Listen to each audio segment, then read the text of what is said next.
আসসালামু আলাইকুম সম্মানিত সুধী। অনেক বোনই আছেন হোয়াটসঅ্যাপ ইমো থেকে তাদের গোপন সমস্যাগুলি নিয়ে আমাদের সাথে আলোচনা করে থাকেন।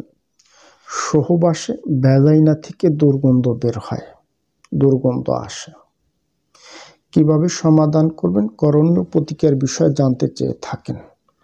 মূলত আপনাদের উদ্দেশ্য করে আজকের এই ভিডিওতে আলোচনা করবে ইনশাআল্লাহ যে সহবাসে ভ্যাজাইনা থেকে কেন দুর্গন্ধ বের হয়।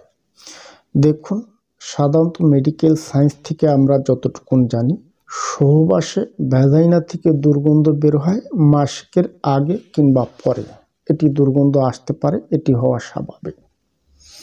এছাড়াও যাদের রক্তে আয়রন থাকে সে সকল মেয়ে লোকের ভ্যাজাইনা থেকে সহবাসে দুর্গন্ধ বের হয়।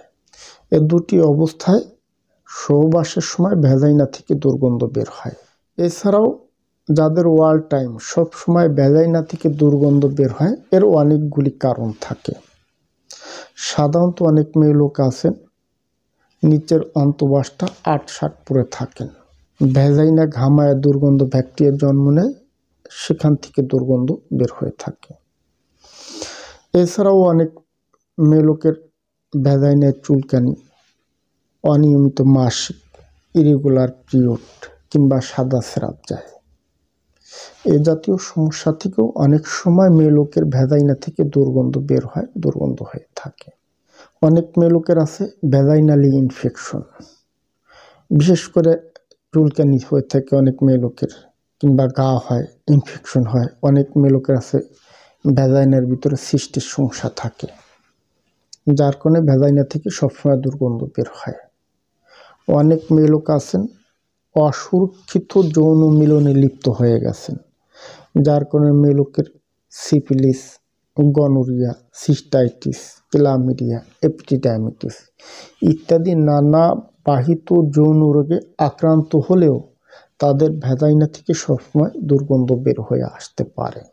সর্বশেষ বলি আপনাদের জন্য করণীয় কি। দেখুন, যে সকল মেয়ে লোকের ভ্যাজাইনা থেকে দুর্গন্ধ আসে এর অনেকগুলি সিমটম, অনেকগুলি কারণে। মৌখিক কথার মাধ্যমে এর চিকিৎসা হয় না, এর জন্য দরকার হয় বেস্ট ট্রিটমেন্ট গ্রহণ করা। আপনার সমস্যা অনুপাতে একজন নিকটস্থ গাইনি চিকিৎসকের পরামর্শ নেবেন, কেননা মেডিকেল রিপোর্টের প্রয়োজন হয় কেন তার ভ্যাজাইনা থেকে দুর্গন্ধ বের হয়ে আসতেছে। আজ এ পর্যন্ত।